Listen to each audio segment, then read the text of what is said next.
Chapter 1. The night she bled in the snow fell like ash over the cobblestones, and Alara Thorne walked through it with her head down, her breath misting in the frozen air. She'd learned long ago that invisible women survived longer. Keep your eyes low, your voice soft, your heartbreak silent.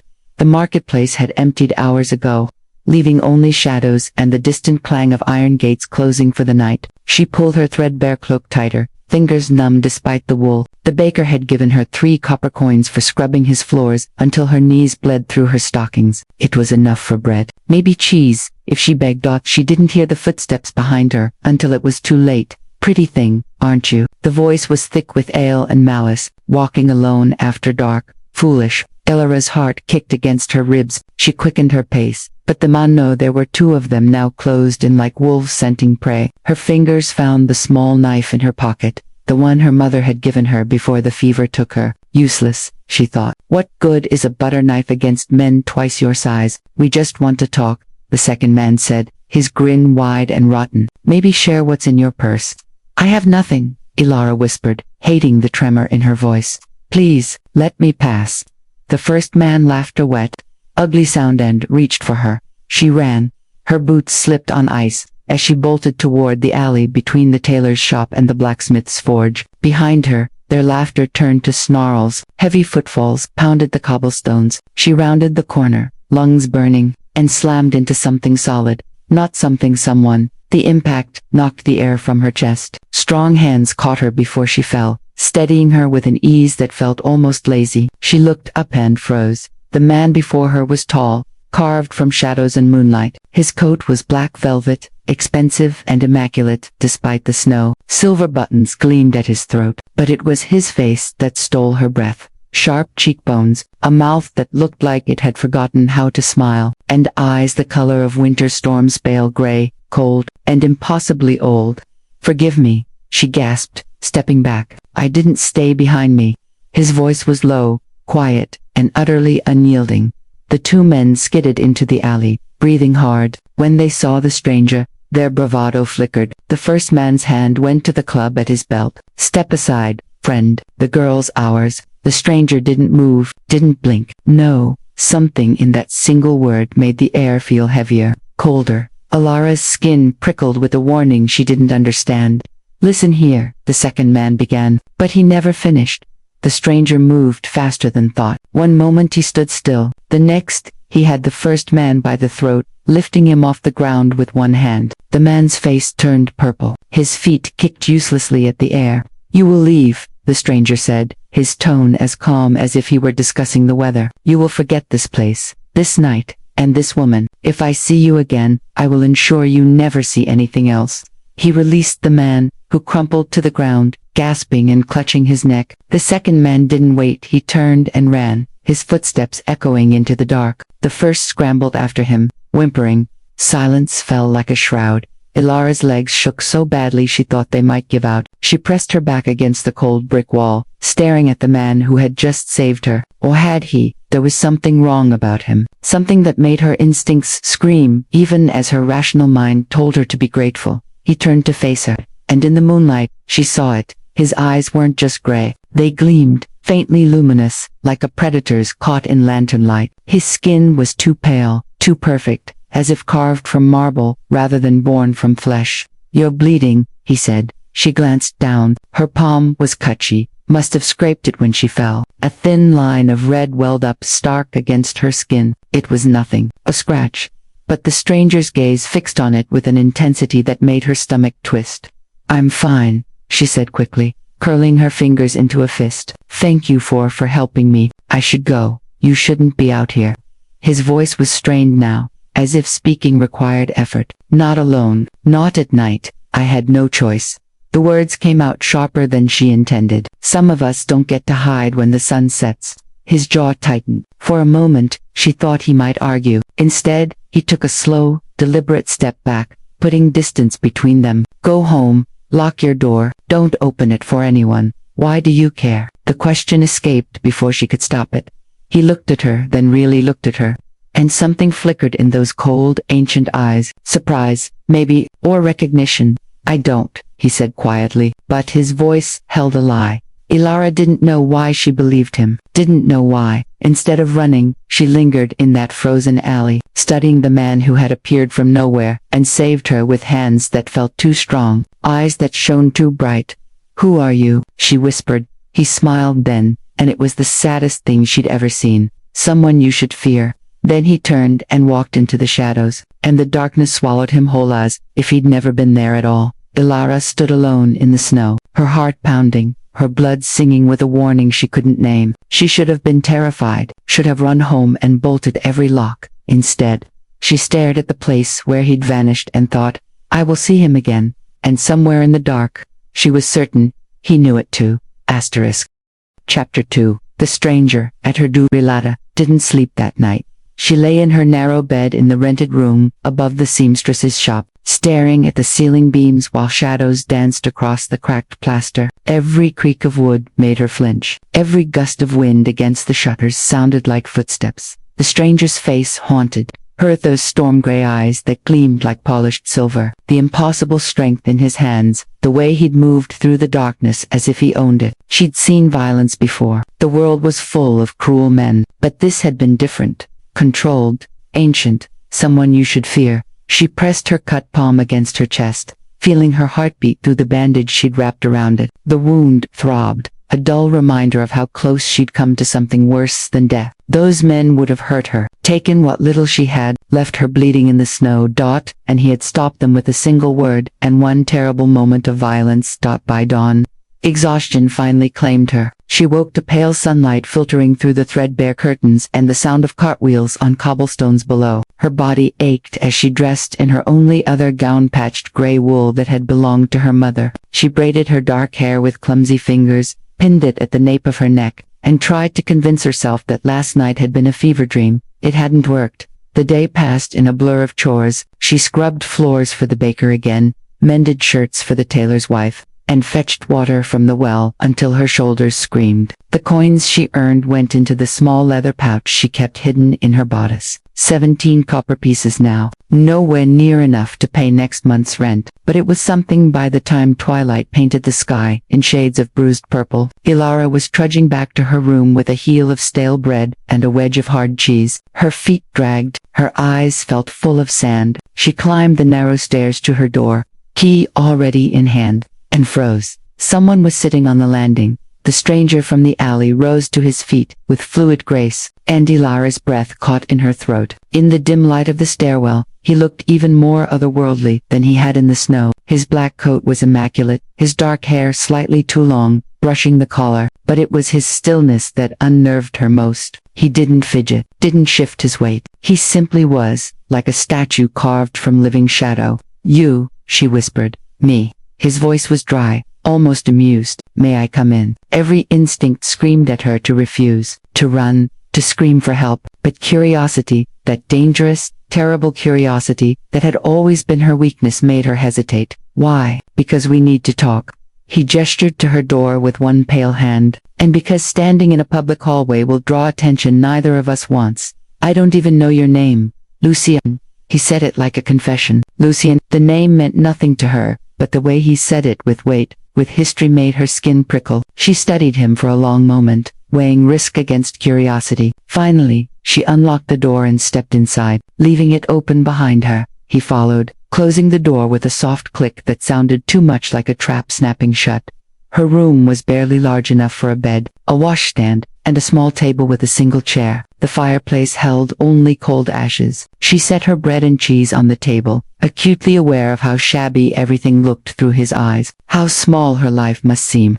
"You're wondering why I'm here," Lucien said, standing near the door, as if afraid to venture further into her space. Among other things, Ilara turned to face him, crossing her arms. "Like what you are. How you moved so fast. Why, your eyes." She stopped, unsure how to finish that sentence. "Glow." He supplied the word with something that might have been dark humor. "Because I'm not human, Ilara Thorne." Her name in his mouth sent a shiver down her spine. "How do you know my name?" "I asked questions. You're not difficult to find, a young woman living alone, working herself to exhaustion for scraps. The baker mentioned you, so did the tailor's wife." He paused. "You have a reputation for being kind, for smiling even when you're hurting." The observation felt too intimate, Too seen. Ilara looked away. You didn't answer my first question. What am I? Lucien's voice dropped lower. A monster, a predator, a creature that should have died centuries ago but didn't. Her heart hammered against her ribs. You're speaking in riddles. I'm a vampire. The word hung between them like smoke. Ilara's first instinct was to laugh because vampires were stories, weren't they? Tales told to frighten children, superstition and folklore. But she looked at him, really looked, and saw the truth written in every unnatural line of his body. The way he didn't breathe unless he was speaking, the porcelain perfection of his skin, the ancient weight in his eyes. You're serious, she whispered. Yes. And you're telling me this because those men from last night, they weren't random thieves. Lucien moved closer, and she forced herself not to retreat. They were sent by House Draven, a rival vampire family that controls the Western Territories. Ilara's mind raced. Why would vampires send humans after me? They didn't know what you were when they sent them. They were looking for anyone connected to me, anyone I might have noticed. His jaw tightened. I made a mistake. I let you see me, let you live. Now they know you exist. Cold dread pooled in her stomach. So I'm in danger because you saved me. Yes, no apology, no false comfort, just brutal honesty. Then leave me alone. Let them think I'm nothing. It's too late for that. Lucien's voice turned hard. House Draven doesn't leave loose ends. They'll come for you to draw me out. They'll hurt you to hurt me. Why? The question burst from her. Why do you care? You said you didn't. Something cracked in his expression. Grief, maybe, or old guilt. I lied. The silence stretched between them, fragile and electric. You need protection, he said finally. My protection? Come with me. Stay in my house until this is resolved. Absolutely not. Ilara shook her head. I won't be anyone's prisoner. Not a prisoner. A guest who can't leave because monsters want her dead. Yes, she laughed, a sharp, bitter sound. And I'm supposed to trust you. Lucien met her gaze, and for the first time, she saw exhaustion in those ancient eyes. No, but you're going to anyway, because you're clever enough to know that I'm your best chance of survival. Ilara wanted to argue, wanted to throw him out and pretend none of this was real. Instead, she thought of the men in the alley, the gleam of malice in their eyes, the way the world had always been cruel to women like her. Poor, alone, powerless. One condition, she said quietly. Lucien waited. If I go with you, I'm not your prisoner, not your pet, not your possession. I'm a person. Treat me like one. Something flickered across his face, surprise, respect, maybe even relief. Agreed, he said, and for the first time, she heard something human in his voice. Chapter 3. The House of Shadows. Solara packed her life into a single worn carpet bag in less than 10 minutes. There wasn't much to take: 2 dresses, a shawl her mother had knitted, the butter knife, a wooden comb with missing teeth, and a small leather-bound journal filled with her mother's pressed flowers. Everything she owned could fit in her arms. It was a sobering reminder of how little she'd managed to build in the years since her mother's death. Lucien waited by the door, patient as stone. He didn't offer to help, didn't make empty conversation, just watched her with those unreadable eyes while she tied the bag closed with shaking hands. Ready? He asked. No, she thought, but she nodded anyway. They left through the back stairs to avoid the seamstress, slipping into the night like conspirators. The city was different after dark, quieter, more dangerous, full of shadows that seemed to breathe. Ilara stayed close to Lucien, without meaning to, drawn by some instinct that recognized him as the apex predator in a world full of threats. He led her through winding streets she'd never seen before, past shuttered shops and taverns spilling golden light and raucous laughter onto the cobblestones. They walked for what felt like hours, moving steadily away from the cramped poverty of the lower city toward the hills where the wealthy built their estates behind iron gates and ancient trees.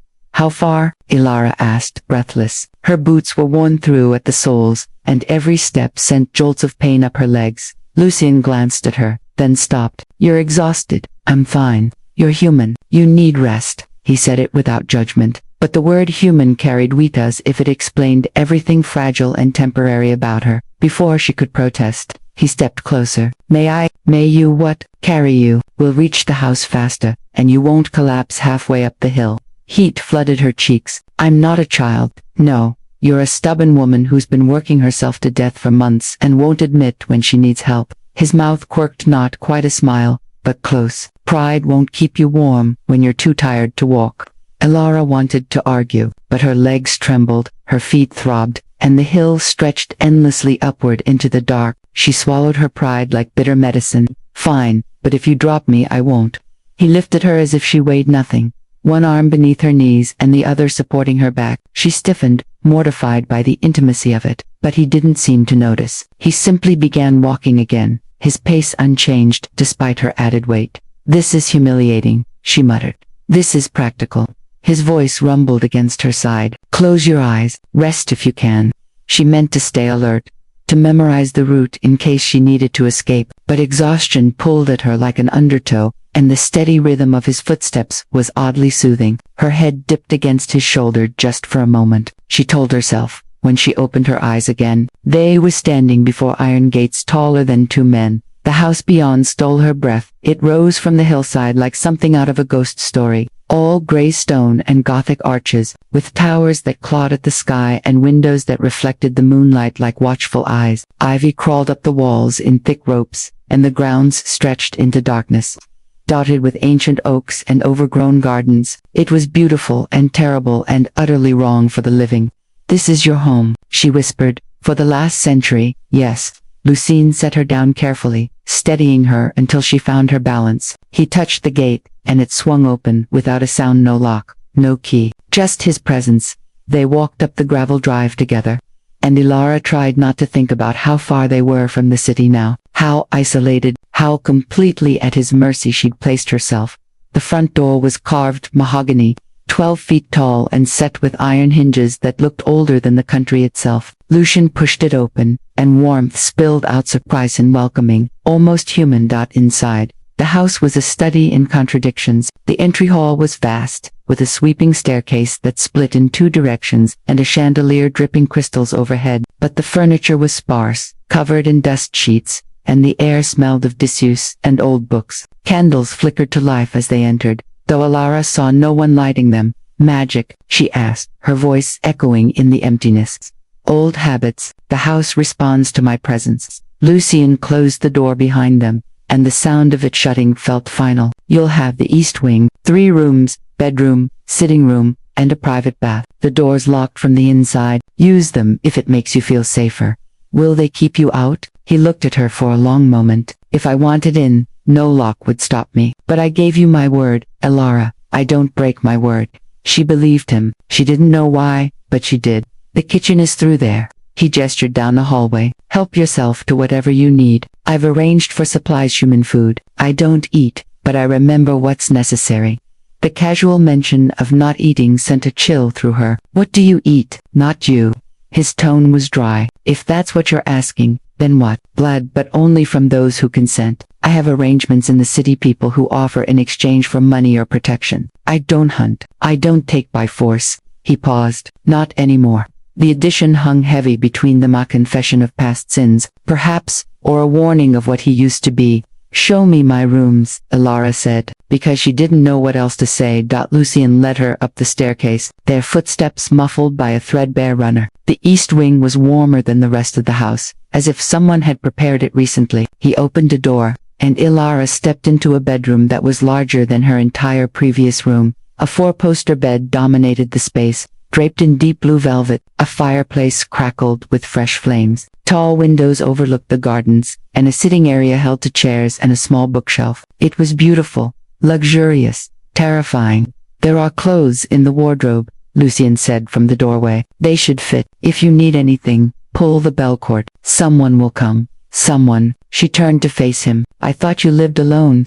I do, mostly. But I employ a few humans who manage the house during the day while I sleep. You won't see them often, but they're here. He hesitated. Lock the door, Elara. Get some rest. Tomorrow, I'll explain everything, the houses, the laws, why House Draven wants you dead. She nodded, too overwhelmed to argue. Lucien turned to leave, then stopped. For what it's worth, I'm sorry you're caught in this. You deserve better than to be a pawn in an immortal war. Before she could respond, he was melting into the shadows like he'd never been there at all. Elara stood alone in the beautiful room, listening to the silence of the ancient house settling around her. She locked the door, checked it twice, then collapsed onto the bed, fully clothed. And despite everything, the danger, the strangeness, the vampire sleeping somewhere below. She felt safer than she had in years.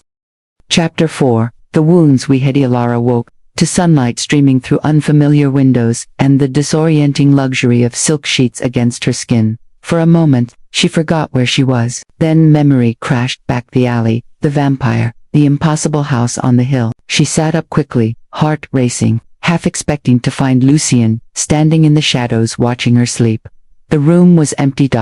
She climbed out of bed, still wearing yesterday's dress, and padded to the window. The view stole her breath. The gardens stretched out below, in wild tangles of overgrown roses and ancient hedgerows, and beyond them, the city sprawled like a tapestry of rooftops and chimney smoke. She could see the river cutting through the lower districts, the market square where she'd scrubbed floors for copper coins, the church spire that marked the center of everything she'd known. It looked so small from up here, so impossibly far away.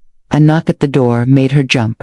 "Miss Thorne," a woman's voice, elderly and kind. "I've brought breakfast. May I enter?" Ilara unlocked the door to find a gray-haired woman in a simple black dress holding a silver tray. She had warm brown eyes and the weathered hands of someone who'd worked hard all her life. "I'm Mrs. Haver," the woman said, bustling past Ilara with the ease of long familiarity. "I managed the house during daylight hours. Lord Agenfell said you'd be staying with us for a time." She set the tray on a small table near the fireplace, which had been freshly stoked. "I've brought tea, fresh bread, butter, jam, and eggs. There's a bath being drawn for you in the adjoining room, Lord Ilara repeated, caught on the title. Mrs. Haver smiled. "Old habits. His family held the title before the revolution. He doesn't use it anymore, but some of us remember." She poured tea into a delicate china cup. "Eat, dear. You look then bathe and dress. He'll want to speak with you this evening." "Where is he now?" "Sleeping, of course. The sun is deadly to his kind. He won't wake until twilight." Mrs. Haver said it so matter-of-factly as if discussing the weather. "You're safe during the day. The house is yours to explore, though I'd avoid the west wing. That's where he rests, and the doors are sealed." After Mrs. Haver left, Ilara ate slowly, savoring each bite. The bread was fresh and soft, the jam sweet, the eggs perfectly cooked. She couldn't remember the last time she'd had a proper meal. Her eyes stung with unexpected tears, and she blinked them away furiously. "Don't get comfortable," she told herself. "This isn't your life. This is borrowed time." The bath was heaven-hot water, scented with lavender, a luxury she'd only dreamed about. She scrubbed away days of grime and exhaustion, watching the water turn gray. When she finally emerged, wrapped in a thick towel, she found fresh clothes laid out on the bed. Not the patched gray wool she'd worn yesterday. These were beautiful: a deep green dress in soft wool with proper buttons and a fitted bodice, a white chemise, stockings without holes, and boots that actually fit. She dressed slowly, marveling at how different she looked in the mirror. Almost like a lady, almost like someone who mattered. She spent the day exploring the house, mapping its strange geography in her mind. The library was her favorite discovery: 3 stories of books bound in leather and velvet, with rolling ladders and reading nooks tucked into alcoves. She ran her fingers over the spines, reading titles in languages she didn't recognize. So much knowledge, so much time. In the music room, she found a piano covered in dust and sheet music yellowed with age. The conservatory held dead plants in cracked pots, as if someone had once cared for them, and then simply stopped. Everywhere she looked, she saw evidence of a life half-lived: beauty maintained but not enjoyed, space occupied but not inhabited. It was the loneliest house she'd ever seen. As twilight painted the windows purple, Ilara returned to the library and tried to read, but the words swam before her eyes, her mind too restless for focus. She kept glancing at the door, waiting. When Lucien finally appeared, it was without warning. One moment the doorway was empty. The next he stood there watching her with those ancient eyes. "You look better," he said, rested. "Your Mrs. Haver is very kind." Ilara closed the book, suddenly nervous. "She doesn't seem afraid of you. She's worked for me for 30 years. We've reached an understanding." He moved into the room with that fluid grace, settling into the chair opposite hers. "Are you ready to hear the truth? All of it?" Ilara straightened her spine. "Yes, there are 5 great houses," Lucien began, his voice taking on the cadence of a teacher reciting old lessons. "Ashenfell, Raven, Moorgrave, Silverus, and Nocturne. Each controls territory, has their own laws, their own way of feeding. We exist in balance. Any conflict between houses risks exposing us all to human discovery, so we have rules, treaties, blood oaths that bind us to peace. What broke the peace? I did. His jaw tightened. 20 years ago, I refused to honor a marriage contract between House Ashenfell and House Draven. The woman they chose for me was unwilling, terrified. I wouldn't force her into immortality, wouldn't bind her to me through blood oaths. She didn't understand. I broke the contract, paid the bride price, sent her away with enough money to start a new life. That sounds honorable. House Draven didn't see it that way. They saw insult, weakness. They'd been testing our borders ever since, waiting for a chance to strike, and now he leaned forward, elbows on his knees. Now they think they've found one. I'm nobody, Ilara whispered. You're someone I saved, someone I noticed. In their eyes, that makes you leverage. His voice dropped lower. And there's something else, something I noticed that night in the alley. When you cut your hand, when you bled. He paused, choosing words carefully. Your blood sang to me differently than human blood should. Sweeter, stronger, like you carry something in your veins that calls to our kind. Cold dread settled in her stomach. What does that mean? I don't know yet, but it means House Draven will want you even more once they realize some humans are compatible. Their blood can strengthen vampires, heal old wounds, break curses. They're rare, precious, fought over. So I'm not just bait, I'm a prize. Yet, the word hung between them like a death sentence. Ilara stood abruptly, pacing to the window. Outside, darkness had claimed the gardens completely. Why are you telling me this? Why not just use me yourself? If my blood is so valuable because I meant what I said. Lucen rose, moving to stand a careful distance away. You're a person, not a possession. What you do with your blood, your life, your choices, that's yours. I won't take it from you. She turned to face him, searching his expression for lies. She found only exhaustion, and something else. Loneliness, maybe, the kind that came from centuries of being feared and misunderstood. How do we stop them? She asked. We survive. We prove you're under my protection. We make it too costly for them to challenge. He hesitated. And if necessary, we fight. I don't know how to fight vampires. No, but you're clever, resourceful, and you survived years of cruelty with your kindness intact. That takes more strength than most people possess. His voice softened. Don't underestimate yourself, Ilara Thorn. The way he said her name, with respect, with something like admiration, made her chest ache. I'm afraid, she admitted quietly. Good fear keeps you alive. He moved toward the door, then paused. Get some rest. Tomorrow, I'll begin teaching you about our world, the rules, the weaknesses, everything you need to know to survive what's coming. After he left, Ilara stood in the library for a long time, staring at her reflection in the darkened window. The girl looking back at her wore a beautiful dress and stood in a house filled with books and warmth, but her eyes still held the wounded wariness of someone who'd learned the world was cruel. She touched her palm, where the cut had already begun to heal, and she wondered what secrets her blood held and what price she'd pay for them. Chapter 5. Blood and Boundaries. The attack came 3 nights later, just as Ilara was beginning to believe she might be safe.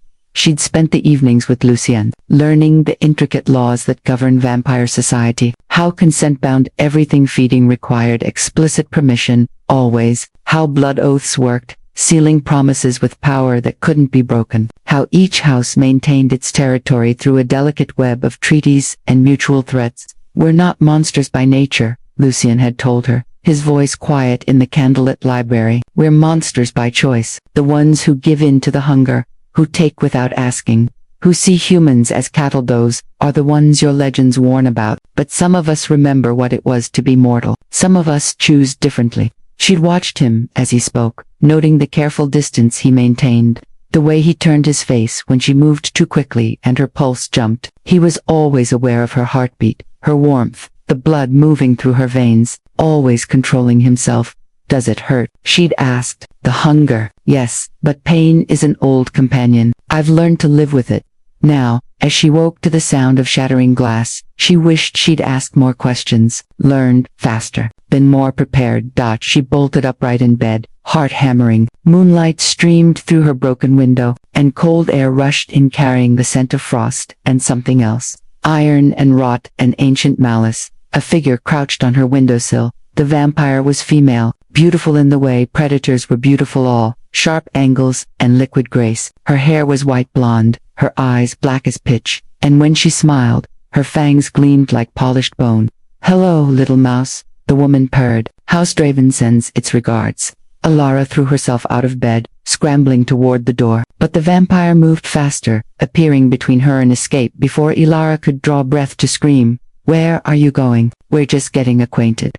The vampire inhaled deeply, and her eyes widened with hunger. Oh, Lucian didn't mention you were resonant. No wonder he's keeping you locked away like treasure. Get away from me." Ilara's hand found the fire poker near the hearth, and she brandished it like a sword despite her shaking arms. The vampire laughed, a sound like breaking glass. "Adorable. Do you really think that will cheat and finish?" Lucian crashed through the bedroom door with such force that it splintered from its hinges. His face was transformed as blazing silver white, fangs fully extended, every muscle coiled with lethal purpose. He looked nothing like the careful, controlled man who'd taught her about consent and choice. He looked like death itself. Seraphine's voice was barely human. "You dare enter my house uninvited." The blonde vampiressa finesse stepped back, but her smile didn't falter. "The old laws say sanctuary requires formal declaration. You never declared her under your protection. That makes her fair game. She sleeps under my roof. She eats at my table. She is mine."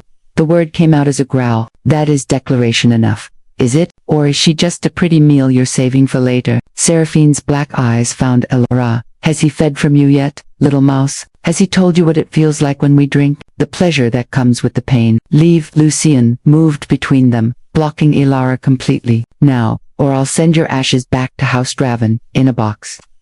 So protective, so human. Seraphine's smile turned cruel. "Lady Draven warned me you'd gone soft, that you'd forgotten what you are, but I didn't believe it until now." She circled them slowly, testing boundaries. "She's just food, Lucian. Exceptional food. Yes, I can smell the resonance from here, but still just a human. Why start a war over one mortal girl? Because she's worth more than all of House Draven combined." Lucian's hands curled into claws. "Final warning, Seraphine." The blonde vampire studied them both for a long moment, calculating odds. Then she laughed again and moved toward the broken window with inhuman speed. "This isn't over. Lady Draven will want her resonant blood, and what Lady Draven wants, she takes. You can't guard her forever, as sooner or later, you'll slip. You'll sleep. You'll feed, and when you do," she smiled at Ilara, "we'll be waiting." Then, she was gone, vanishing into the night like smoke.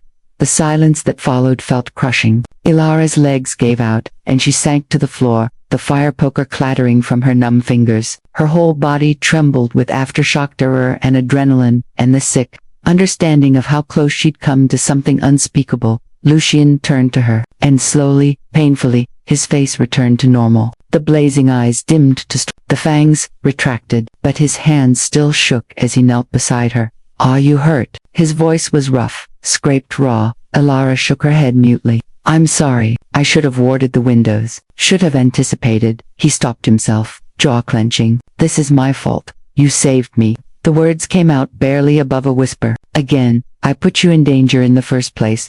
He reached out, then stopped, his hand hovering near her shoulder, as if afraid to touch her. "May I?" She didn't understand the question until she realized she was still shaking violently, shock setting in. She nodded, and carefully, so carefully, he helped her to her feet and guided her to the chair by the fire. "I need to check the wards, seal the perimeter, make sure she didn't bring others." He was already moving toward the door, every line of his body tense with the need to act, to protect, to hunt. "Mrs. Hever will sit with you. Don't leave this room until wait." Ilara's voice stopped him. "What she said about resonant blood, what does that mean?" Lucian turned back slowly, and the expression on his face was complicated guilt and hunger, and something that might have been grief. "It means your blood doesn't just sustain us, it strengthens us, heals wounds that shouldn't heal, breaks curses and blood oaths that should be unbreakable." He paused. "It means every vampire who learns what you are will want you. Some will want to protect you, others will want to own you, and a few," his voice hardened, "will want to drain you dry and take everything you have. Can you sense it, the resonance?" Yes, the admission seemed to cost him. "From the moment you bled in that alley, I've known. It's why I couldn't leave you there, why I brought you here instead of just warning you and walking away." His eyes met hers, unflinching. It's why being near you is torture, and why I'll endure that torture, to keep you safe. The raw honesty in his voice stole her breath. She stood slowly, her legs still unsteady, and crossed to where he stood in the doorway. Up close, she could see the tension in his jaw, the rigid control in every muscle, could see how much it cost him to be this near to her. You haven't fed from me, she said quietly. I won't. Not unless you explicitly offer, not unless you understand exactly what you're giving. His hands clenched at his sides. Resonant blood creates bonds. Ilara, the vampire who drinks from you, gains strength, but they also become attached, connected. It's not mind control, but it's close. I won't do that to you, even though it would make you stronger, strong enough to fight House Draven. Even then, his voice was firm. Your body is yours. Your blood is yours. Your choices are yours, no matter what it costs me. They stood there in the broken doorway, close enough to touch but not touching. While the cold wind from the shattered windows swirled around them, Ilara thought about all the men who'd tried to take from her landlord demanding favors for rent, the baker's son who'd cornered her in the storage room, the countless strangers who'd seen her poverty as permission. And here was a vampire, a predator who could drain her in seconds, who wanted her blood so badly she could see it in his eyes, and he refused to take it without her complete consent. Thank you, she whispered. Lucien's expression softened. You don't thank someone for basic decency. Yes, she said. You do, because it's rarer than you think. Something passed between them, then understanding, maybe, or the beginning of trust. Before Lucien could respond, Mrs. Haver appeared in the hallway, her face pale with worry. I'll stay with her, the older woman said. Go, make sure we're secure. Lucien nodded and vanished into the darkness, leaving Ilara with Mrs. Haver and the cold wind and the knowledge that the war had truly begun. Chapter 6. The Weight of Immortality. By dawn, Lucien had transformed the house into a fortress. Ilara watched from the library windows as workers, humans who served House Ashenfell, installed iron bars over every window, carved protective sigils into the door, and hung bundles of herbs that reeked of wolfsbane and vervain. Mrs. Haver explained that the wards would burn any vampire who tried to cross them uninvited, even those as old and powerful as Seraphine. Lord Ashenfell hasn't fortified this house in 50 years, the older woman said, bringing Ilara tea and toast she couldn't stomach. Not since the last territorial war. He must care for you a great deal. Ilara didn't know how to respond to that. Care seemed too small a word for whatever complicated tangle of duty, guilt, and attraction bound them together. She spent the day trying to read, trying to rest, trying not to replay Seraphine's words in her mind. Has he fed from you yet? Has he told you what it feels like? The questions had been designed to unsettle, to plant doubt, but what disturbed Ilara most was her own curiosity, the part of her that wondered what it would be like to let Lucien drink from her. You're losing your mind, she told herself firmly. That's exactly what they want. When twilight came, she found Lucien in the conservatory, the room with the dead plants she'd discovered days ago. He stood among the withered remains, staring at a rosebush that had gone to thorns and dust. She planted these, he said without turning. My wife, 300 years ago. Ilara's breath caught. You were married for 70 years. His voice was distant, lost in memory. Catherine, she was human when we met. I turned her because she asked, because she wanted forever with me. We were happy. He touched a dead branch, and it crumbled to ash. Then the sickness came, a plague that killed vampires. It shouldn't have been possible, but it was. She died in my arms, screaming, while I could do nothing but watch. I'm sorry. The words felt inadequate. She made me promise not to turn anyone else, not to curse another soul with this existence. He finally turned to face her, and his eyes were hollow with old grief. I've kept that promise for 2 centuries. Every human I've cared about, I've watched age and die. Every connection I've made, I've lost. Do you understand what I'm trying to tell you? That you can't save me. Ilara's throat tightened. That even if I survive House Draven, I'll still die, and you'll still be here, alone. Yes.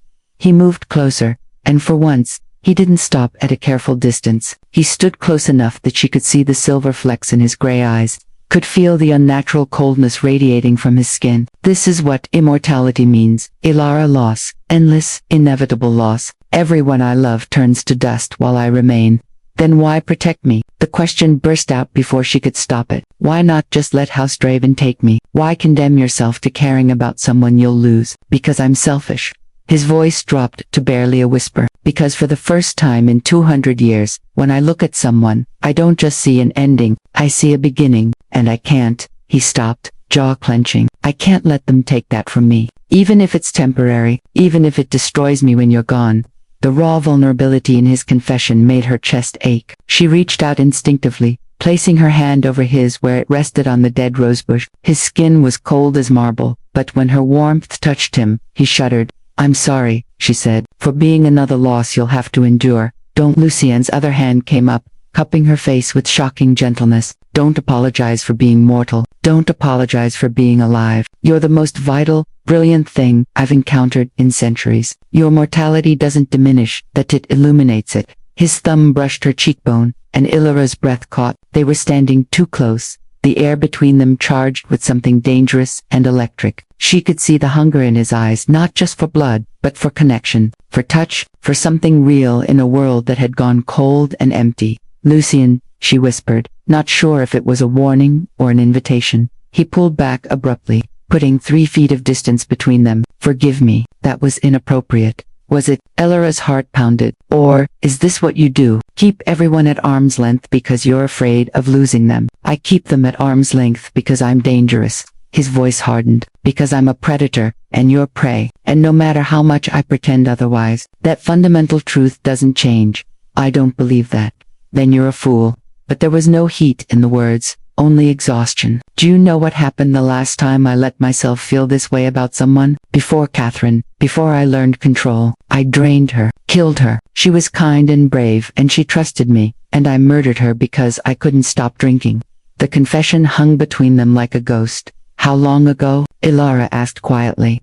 400 years. I was young, reckless. I didn't understand what the hunger could make me do.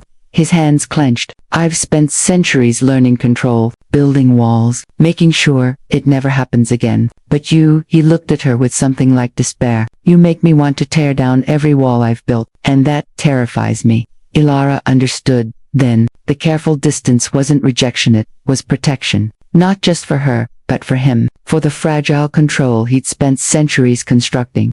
I won't ask you to feed from me, she said, not until you're ready, not until you trust yourself. I'll never be ready, I'll never trust myself, not with you. He turned away, staring out at the darkened gardens. But I'll keep you safe, I'll fight House Draven, I'll do everything in my power to ensure you survive this. And when it's over, I'll leave, go back to my life. She said it even though the thought of leaving this house, leaving him, made something inside her chest crack. That's what you want, isn't it? For me to be safe somewhere far away where you can't hurt me. What I want doesn't matter. His voice was hollow. What matters is keeping you alive. Before she could respond, a sound cut through the air, a bell, deep and resonant, ringing from somewhere in the house. Lucien's head snapped up, his entire body going rigid. What is that? Ilara asked. The ward alarm. Someone's trying to breach the perimeter.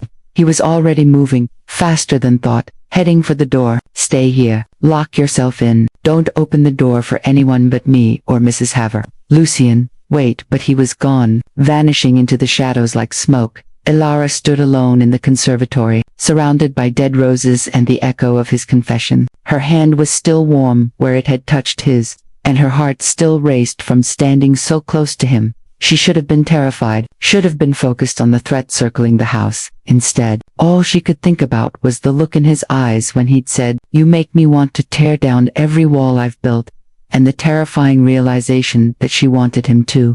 The ward alarm rang again, more insistent this time. In the distance, she heard shouting, breaking glass, the sound of violence coming closer.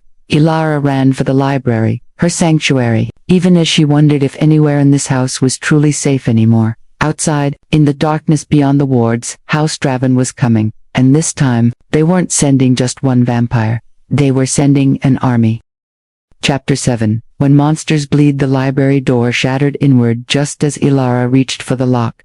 She stumbled backward, heart in her throat, as 2 vampires poured through the opening, male, both of them, with eyes like burning coals and fangs already extended. Behind them, she could hear chaos, screaming, the clash of steel. Mrs. Haver shouting warnings from somewhere deeper in the house. There she is. one of them hissed. The resonant Ilara grabbed the nearest heavy object, a brass candlestick, and swung it with all her strength. The metal connected with the first vampire's temple with a satisfying crack. He staggered but didn't fall, hissing with rage rather than pain. Spirited, Lady Draven will enjoy breaking you. The second vampire lunged. Ilara threw herself sideways, crashing into a bookshelf. Volumes rained down around her as she scrambled away, her mind racing. Think. They're faster, stronger, but not invincible. Lucian said they have weaknesses: firewood through the heart, decapitation, none of which she could accomplish with a candlestick. The first vampire caught her ankle, yanking her backward. She kicked out wildly, her boot connecting with his face. His grip loosened, just enough for her to twist free and grab a broken chair leg from the floor. Jagged wood, sharp enough to matter. Stay back. She brandished it like a sword, backing toward the fireplace. I'm warning you. They laughed, and then one of them simply wasn't there anymore. Lucian materialized behind the vampire, moving too fast for Elara's eyes to track. His hand closed around the creature's throat, and with a single, terrible motion, he twisted. The sound of breaking bone echoed through the library. The vampire's body crumbled to ash before it hit the floor. The second vampire tried to run. Lucian was faster. He caught the creature mid-flight and slammed him against the wall so hard the stone cracked. How many? Lucian's voice was barely human, all predator and fury. How many did Draven send? Enough to overwhelm even you. Ashen fell. The vampire choked on blood. This is just the first wave. She wants the girl. She wants Lucian. Didn't let him finish. Another twist. Another body turning to ash. Then he was in front of Ilara, his hands on her shoulders, his eyes wild with fear she'd never seen before. Are you hurt? His hands moved over her arms, her face, checking for injuries with desperate urgency. Did they touch you? Did they? I'm fine. She was shaking violently, the candlestick still clutched in her white-knuckled grip. I'm fine. Lucian, what's happening? Siege? Full assault. At least 20 vampires at the perimeter, maybe more. He was already pulling her toward the door. The wards are holding, but they won't last. I need to get you somewhere safe. An explosion rocked the house. The chandelier overhead swayed dangerously, crystals tinkling like broken chimes. Somewhere below, glass shattered and stone crumbled. They're breaking through the east wall, Lucian said, his face grim. The old section, where the wards are weakest. Clever. Where's Mrs. Haver? The other servants? Safe room in the cellars, warded and sealed. He was moving them through the hallways now, faster than Ilara could track, the world blurring around her. I need to stop them at the breach, but I can't leave you undefended. Then don't. Ilara's voice came out steadier than she felt. Give me a weapon. Teach me how to fight them. You can't fight vampires. You'll die. I'll die anyway if you lose. She grabbed his arm, forcing him to stop, to look at her. I'm not helpless, Lucy. I survived 3 years on the streets. I know how to fight. Just tell me how to kill them. He stared at her for a long moment, and she saw the calculation in his eyes, weighing her life against impossible odds. Finally, he pulled a knife from his belt and pressed it into her hands. Silver blade, aim for the heart deep all the way through. Or decapitation, if you can manage it. His hands closed over hers, steady and cold. They're faster than you, stronger than you, but they're arrogant. Use that. Make them underestimate you. What about you? I'll heal. You won't. He pulled her close for just a moment, his forehead against hers. Stay alive, Ilara, whatever it takes. Promise me? I promise, if you promise. His laugh was bitter and brief. Deal. Then he was gone, vanishing into the chaos below. Ilara stood alone in the hallway, gripping the silver knife, listening to the sounds of battle rising from the lower floors. She could hear Lucian's voice, raised in command. Hear the screams of vampires dying. Hear the crackle of fire and the groan of stone. She should have gone to the safe room, should have hidden like he wanted. Instead, she moved toward the sound of fighting, her mother's voice echoing in her memory. The world is cruel to women who wait to be saved. Ilara, sometimes you have to save yourself. The east wing was chaos. Vampires swarmed through the breach like locusts, their eyes gleaming in the firelight. Lucian stood at the center of the storm, moving like death itself, every movement precise, every strike lethal. Baftis turned to ash around him, but there were too many. Even he couldn't be everywhere at once. Elora saw her opportunity when a female vampire broke away from the main fight, heading for the stairs, heading for the cellars, where Mrs. Hever and the servants hid. She didn't think, just acted. She stepped into the vampire's path, knife raised, going somewhere. The vampire smiled, fangs gleaming. The little mouse wants to play. How? Elara threw the candlestick she'd carried from the library. It was a distraction, nothing more, but the vampire's eyes tracked it instinctively. In that half-second of inattention, Elara lunged. The silver blade punched through the vampire's chest with less resistance than she expected. The creature's eyes went wide with shock, then rage, then nothing as she crumbled to dust. Elara stood there, shaking, staring at her hands. I killed her. I actually killed her. Not bad for a human.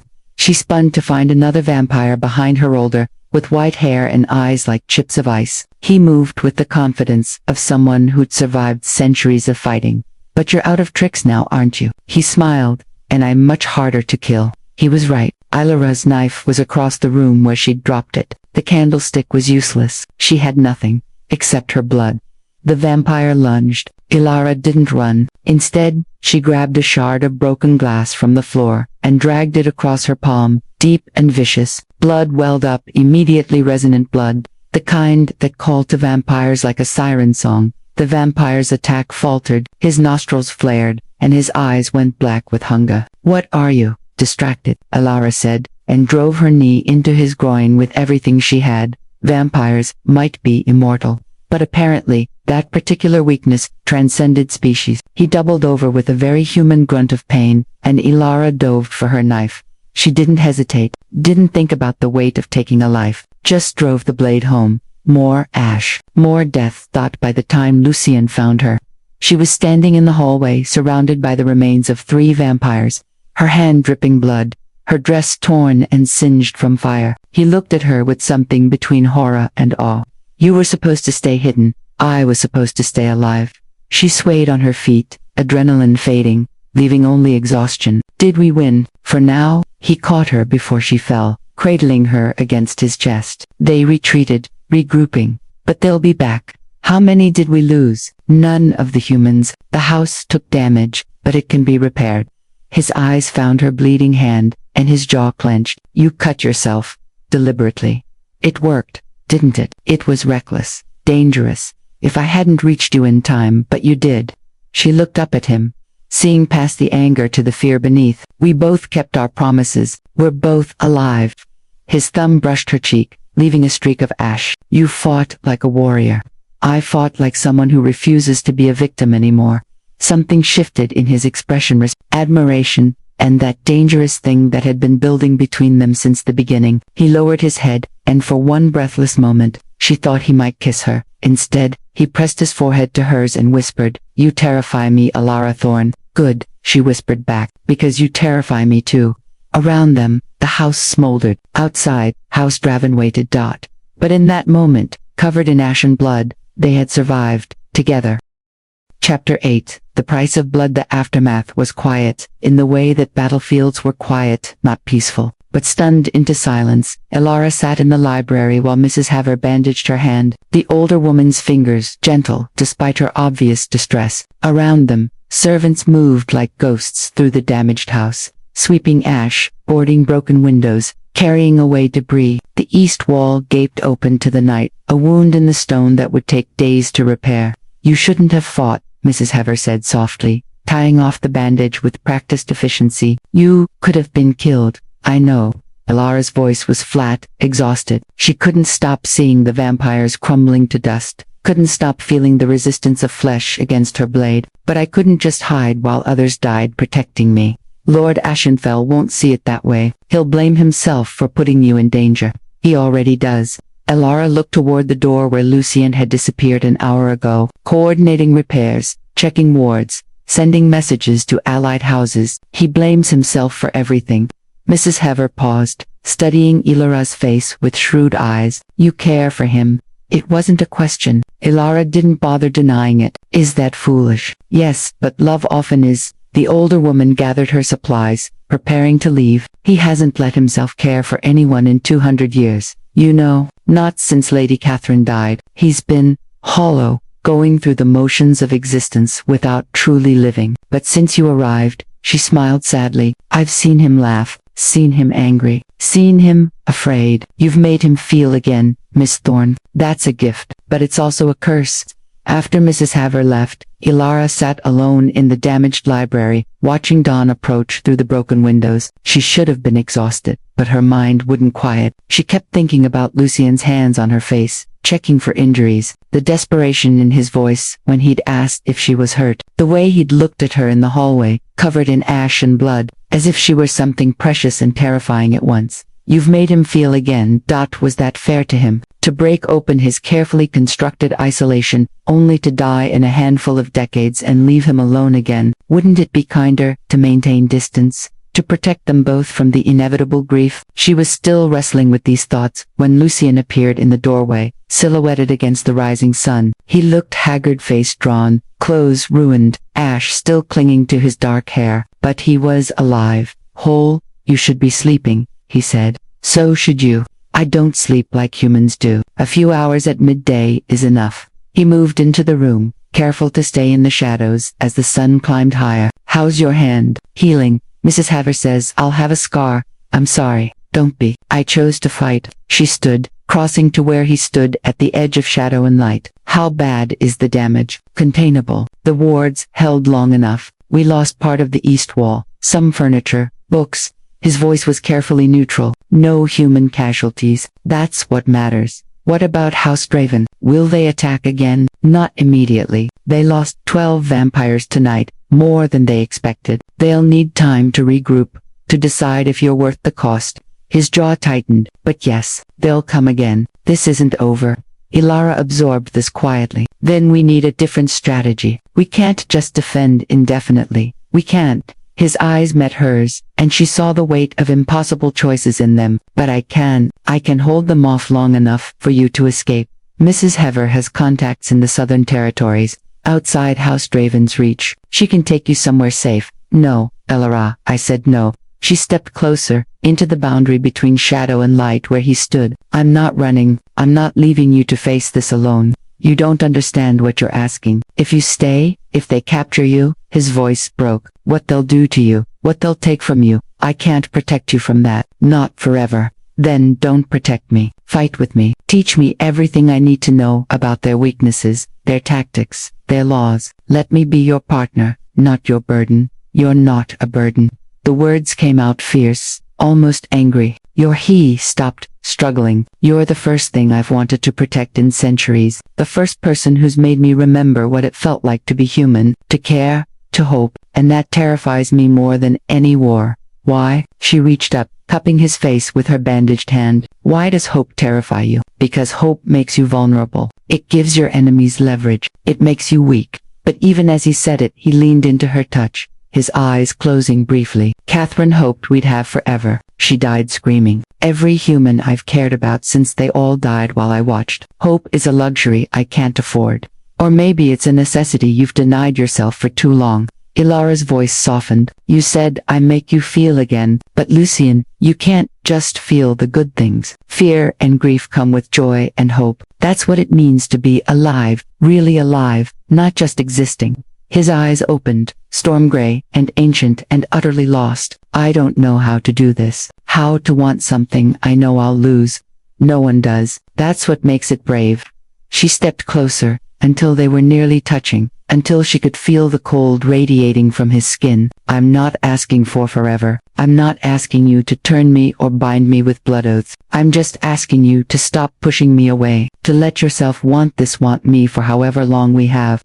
Do you understand what you're offering? His voice dropped to barely a whisper. Not just your presence, but your blood, your life force. If I feed from you, if I accept what your resonance offers, I'll become stronger. Yes, strong enough to defeat House Draven, but I'll also become bound to you, dependent on you. And when you die, when your heart stops beating decades from now, it will be like losing Catherine all over again. Worse, maybe, because I'll have known exactly what I was choosing. Then, we'll face that grief together when it comes. But Lucien, she took his hand, pressing it over her heart so he could feel the steady thrum of her pulse. We're facing death right now, today, tomorrow, House Draven wants to kill me or enslave me. You're fighting a war you can't win alone. We don't have the luxury of protecting ourselves from future pain when we might not survive to feel it.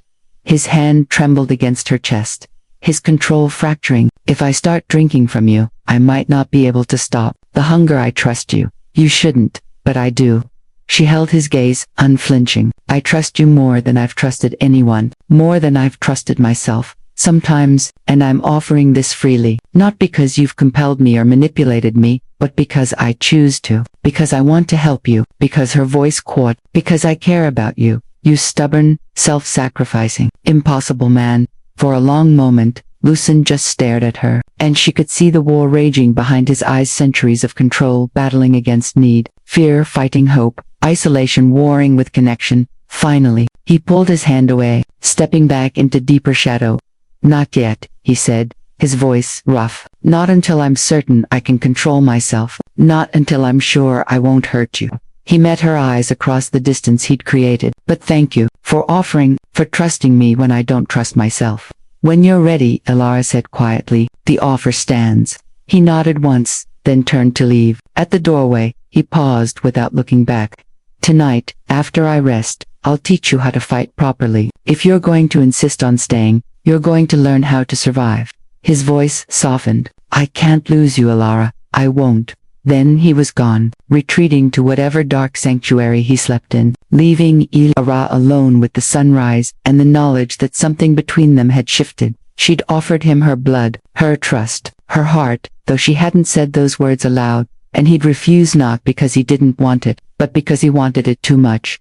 Outside, the damaged house stood silent in the morning light. Inside, two impossible people circled each other like twin stars, drawn together by gravity neither could resist. House Draven would return, the war would continue, but for now, in the quiet aftermath of battle, something fragile and precious was beginning to bloom. Hope. Chapter 9. The Night Court's verdict. 3 nights after the siege, a messenger arrived bearing the seal of the Elder Council. Elara watched from the library window as a carriage pulled by black horses stopped at the gates. The vampire who emerged wore formal robes in deep crimson, and even from a distance, she could feel the weight of his age of centuries written in every careful movement. That's Magistrate Corvus, Mrs. Hever said quietly, appearing at Elara's shoulder. The council's voice. They've called a night court. What does that mean? It means the other houses have noticed the conflict. They're forcing a resolution before it escalates into full war. The older woman's face was grim. Lord Ashenfell will have to answer for harboring you, and House Draven will have to justify their attacks. Will they take me? Elara's voice was steadier than she felt. That depends on what Lord Ashenfell is willing to sacrifice. An hour later, Elara stood in the grand hall, hastily repaired for the occasion, watching as vampire lords and ladies filed in like deadly shadows. They wore silks and velvets in jewel tones, their faces beautiful and cold as carved marble. She recognized Seraphine among them, the blonde vampire who'd invaded her bedroom, now standing beside a woman whose presence made the air itself feel heavy. Lady Morgana Draven, Mrs. Haver whispered, head of House Draven, be careful, she's over 1,000 years old and twice as cunning. Lady Draven was stunning in the way that ancient things were stunning, perfect and terrible and utterly inhuman. Her hair was black as midnight, her eyes violet, her skin so pale it seemed to glow. When she looked at Elara, her smile was all sharp edges. So this is the resonant that's caused such chaos. Her voice carried through the hall like music. How ordinary. Lucien appeared at Elara's side so quickly she startled. He'd dressed formally, black coat with silver embroidery, his hair tied back, every inch the lord he'd been born as, but his hand found hers, squeezing gently, grounding her. She's under my protection, he said, by law and blood oath. You've made no blood oath, Lady Draven countered. You've not even fed from her. Your claim is hollow as Schneffel. My claim is legitimate. She resides in my house. She's accepted my sanctuary. The old laws are clear. Magistrate Corvus raised his hand, and silence fell like a curtain. The council has convened to determine the validity of House Ashenfell's protection claim, and to address House Draven's grievance regarding the broken marriage contract. His ancient eyes swept the room. We will hear testimony from all parties. Lord Ashenfell, you may speak first. Lucien stepped forward, still holding Elara's hand. 20 years ago, I refused to honor a marriage contract, because the woman chosen was unwilling and uninformed. I paid the bride price in full gold territory and blood rights. By law, the contract was dissolved honorably. Yet House Draven claims insult. Corvus said. Lady Morgana glided forward with serpentine grace. The insult was not the broken contract, magistrate, but the reason behind it. Lord Ashenfell deemed our house unworthy of alliance. He suggested our methods were barbaric, uncivilized. He has spent 20 years avoiding diplomatic contact, refusing marriages, isolating his house, and now, she gestured to Alara, he hoards a resonant human, knowing full well that such blood could strengthen all the houses. His selfishness threatens our collective security. She's not property to be shared, Lucian said, his voice dangerous. She's a person with the right to choose who feeds from her. A person who's chosen no one, not even you. Lady Draven's smile sharpened, which makes her unclaimed, available to the highest bidder. Horror crawled up Ilara's spine. You want to auction me off? Not auction, dear, negotiate. Lady Draven's eyes gleamed. Your blood could heal ancient wounds, break curses, strengthen entire bloodlines. You're invaluable. Why should one house monopolize such a resource when you're not even bonded to them? Because I'm not a resource, Elara said, surprised by the strength in her voice. I'm a human being, and I choose who touches me, who feeds from me, who gets access to my blood. That's my right,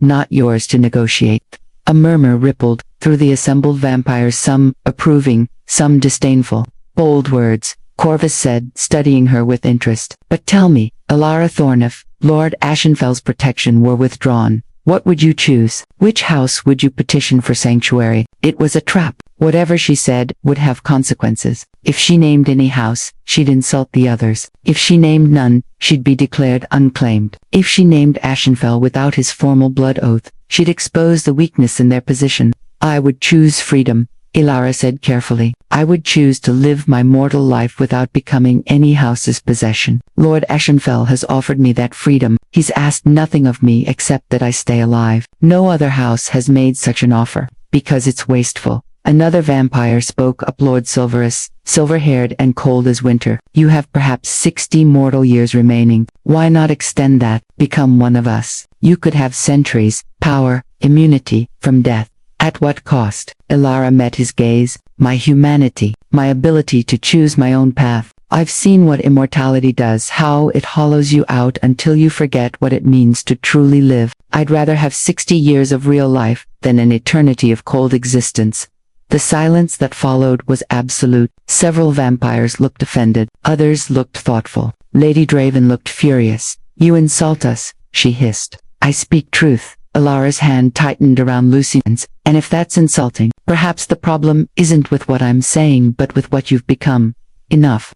Magistrate Corvus's voice cut through the rising tension. The council has heard sufficient testimony. We will deliberate. He looked at Lucian. Lord Ashenfell, are you prepared to formalize your protection claim? A blood oath would settle this matter definitively. Alara felt Lucian's hand tremble in hers. A blood oath would bind them. She understood that now. It would give him strength through her resonance, but it would also tie their fates together. If she died, it would devastate him. If he lost control and drank too much, it would kill her. Lucian began. Yes, Alara's voice rang clear. We're prepared to formalize the oath, together. Lucian's head snapped toward her, eyes wide with shock and something that looked like panic. Ilara, you don't have to. I want to. She turned to face him fully, blocking out the room, the vampires, everything but him. I trust you. I choose this. Stop trying to protect me from my own decisions. This will bind us, he whispered. There's no undoing it. Good. She smiled, and it was real, fearless. Then House Draven can't touch me, and you can stop fighting this war alone. For a heartbeat, Lucian just stared at her. Then something broke in his expression. All the walls, all the carefully constructed distance, crumbling like the east wall of his house. Are you certain? His voice was raw. Once I drink from you, once the oath is sealed, I've never been more certain of anything. He raised her bandaged hand to his lips, pressing a kiss to her palm. Then we do this together. Magistrate Corvus produced a ceremonial blade, silver with ancient runes carved into the hilt. The blood oath requires consent from both parties, freely given without coercion. Lord Ashenfell, do you swear to protect Alara Thorne with your life, to honor her choices, to never feed without permission? I swear it. Lucian's voice was steady now, certain. Alara Thorne, Do you swear to offer your blood willingly, to trust Lord Ashenfell with your life, to accept the consequences of this bond? Ilara met Lucien's eye storm gray, and ancient and, for the first time, full of hope. I swear it. Corvus cut her palm a quick, clean slice. Blood welled up, resonant and powerful, filling the room with its scent. Several vampires inhaled sharply, hunger flickering across their faces. But Lucien only had eyes for her. He raised her hand to his mouth, his lips brushing her skin. Last chance to change your mind. Never. She smiled. Drink, Lucien. Take what I'm offering. His eyes flashed silver white, and his fangs extended. Then, he bit down gently, reverently, and began to drink. The sensation was unlike anything Ilara had imagined. Not painful, not exactly, but intense, electric. She felt his presence in her veins, felt the bond forming like threads of light between them, felt his hunger and his fear and his desperate, terrible hope. And underneath it all, she felt his love. When he finally pulled away, his eyes were blazing, his face transformed, power radiated from him, raw, ancient, devastating. The blood oath had taken root. It is done, Magistrate Corvus announced. Ilara Thawne is bound to House Ath. Any attack on her is an attack on the house. Does anyone challenge this claim? Lady Draven's face was a mask of rage, but even she couldn't defy a blood oath witnessed by the council.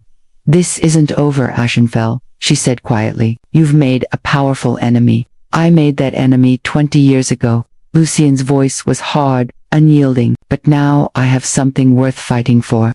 The night court dissolved, vampires vanishing into shadow. Soon, only Ilara and Lucien remained, standing in the empty hall. How do you feel? She asked. Stronger than I've been in centuries.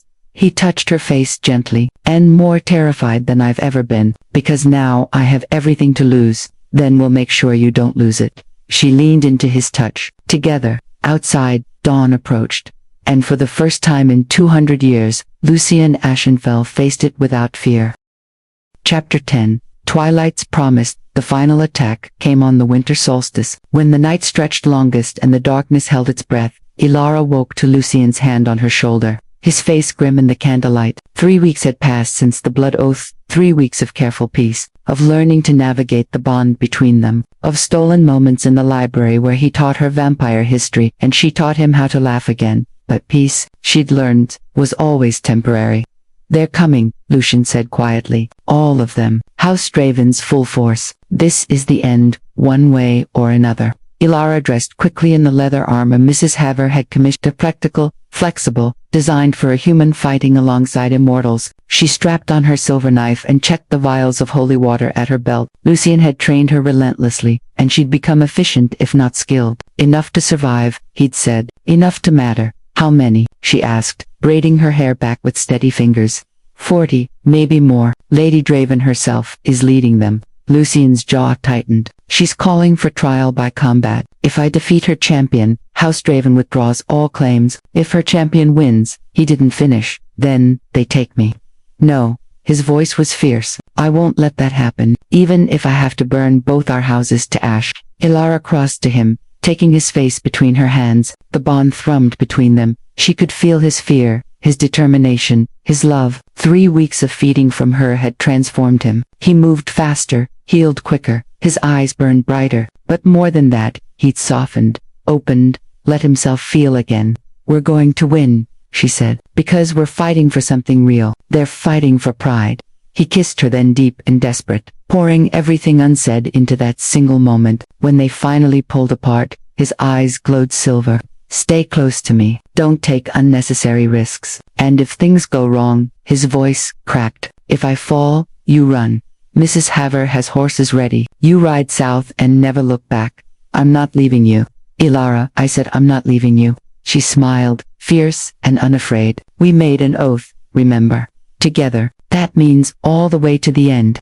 The battle began at midnight, when House Draven's forces crashed against Ashenfell's reinforced wards like a dark tide. Lucien had called in Elisa's House Nocturne and House Silverus, honoring old debts and newer friendships forged in the weeks since the night court. The courtyard became a maelstrom of violence, vampires clashing with inhuman speed, while the few human defenders fought with fire and silver and desperate courage. Ilara stayed at Lucien's side, exactly as he'd taught her. She wasn't trying to be a warrior, she was being strategic. She watched his blind spots, called out warnings, threw holy water at vampires who got too close. She was his anchor, and he was her shield. And then Lady Draven herself appeared. She materialized in the center of the courtyard, her presence silencing the chaos. Behind her stood a vampire Ilara had never seen, massive, scarred, with eyes like pools of blood, ancient, deadly. Lord Ashenfell, Morgana called out, her voice carrying across the battlefield. I invoked the right of champions, my warrior against yours, single combat to settle this grievance once and for all. Do you accept? Lucien stepped forward, his power radiating like cold fire. I accept, but I fight my own battles. No champion but myself. Very well. Morgana smiled, and it was terrible. Defeat Valdric, and House Draven withdraws. Fall, and your house kneels to mine, including your precious resonant. Valdric stepped forward, and even the vampires fell silent. He was a legend, Ilara realized with dawning horror. A 1,000-year-old killer, who'd survived wars that destroyed civilizations. Lucien, she whispered. You can't. I can. I must. He turned to her, and his hand cupped her face one last time. Whatever happens, know that these 3 weeks with you were worth everything. You gave me back my life. Then, he kissed her forehead, and walked into the center of the courtyard to face the monster. The fight was brutal, beautiful, terrifying, was raw power and centuries of experience. Lucien was speed and precision, and the desperate strength of someone fighting for love rather than pride. They moved too fast for human eyes to track fully, just blurs of motion, and the ring of clashing steel, and the spray of blood that steamed in the winter air. Valdric drew first blood, his claws raking across Lucien's chest. Lucien retaliated, his blade opening Valdric's throat. They healed and struck again, circling each other like twin storms. Ilara couldn't breathe, couldn't look away. Through the bond, she felt every hit Lucien took, every moment of pain he pushed through, and she knew with terrible certainty that he was losing. Valdric was too strong, too experienced, even with the power her resonant blood had given him. Lucien couldn't match 1,000 years of killing. She had to do something. Stop. Ilara's voice cut through the chaos. She stepped into the circle, between the two vampires, and faced Lady Draven directly. Enough. I'll end this. Ilara no. Lucien tried to grab her, but Valdric blocked him. Let her speak, Morgana said. Intrigued. You want my blood. Ilara's voice was steady, though her heart hammered. You want what my resonance offers. Fine. I'll give it to you, not as a slave, not as property, but as a negotiated exchange. My blood, offered freely to House Draven once per season. In return, you withdraw all claims against House Ashenfell. You leave Lucien alone. You leave me free to choose my own life. Silence. Then Morgana laughed. You think your mortal blood is worth that much? I think you've lost 12 vampires trying to claim it by force. I think you've spent resources in political capital and made enemies of other houses in your obsession with me.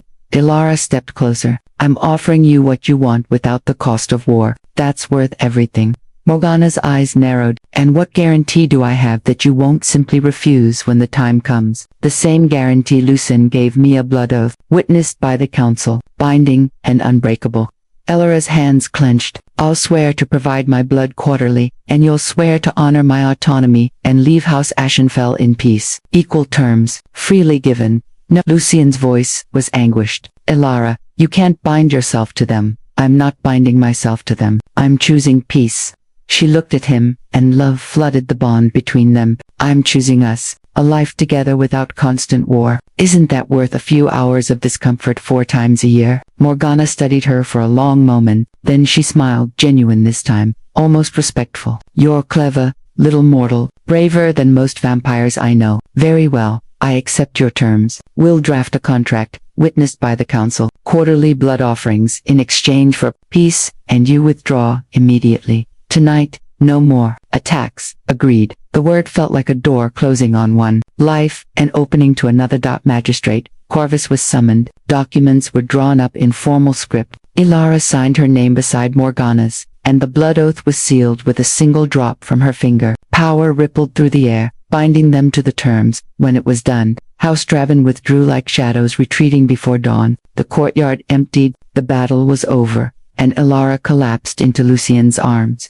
Exhaustion finally claiming her, 6 months later, Alara stood in the conservatory, surrounded by the roses she'd spent months coaxing back to life. They bloomed now in riot of colors, red and white and pink and gold. Catherine's roses, living again. You're amazing, you know that. Lucien's voice came from the doorway. She turned to find him watching her, with that expression she'd come to trust, soft open, full of wonder that someone like her existed in his world.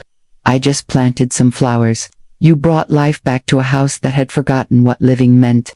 He crossed to her, pulling her into his arms. You brought me back. She leaned into him, feeling the familiar cold of his skin, the steady presence of their bond, the love that had grown from desperate survival into something real and lasting. The quarterly offering is next week, she said quietly. I know, I'll go with you. Every time, you'll never face them alone. His arms tightened. I still hate that you bound yourself to them. I bound myself to peace. To us, to a future where we're not constantly fighting. She pulled back to look at him. I have maybe 60 more years. I want to spend them living, not surviving. Is that so terrible? No, he smiled, and it transformed his face. It's the bravest thing I've ever witnessed.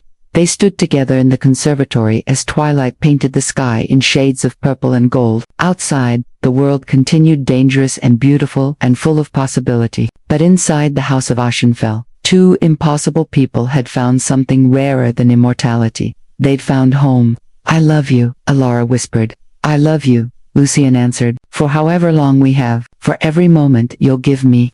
Then we have forever, she said, smiling, because every moment with you feels eternal. And in the fading light, surrounded by roses that had bloomed again after centuries of death, they kissed. The girl who smiled even when she was broken had taught the vampire king that some things were worth the pain of inevitable loss, and he had sworn that while she lived, no one would hurt her again. It was a promise he intended to keep,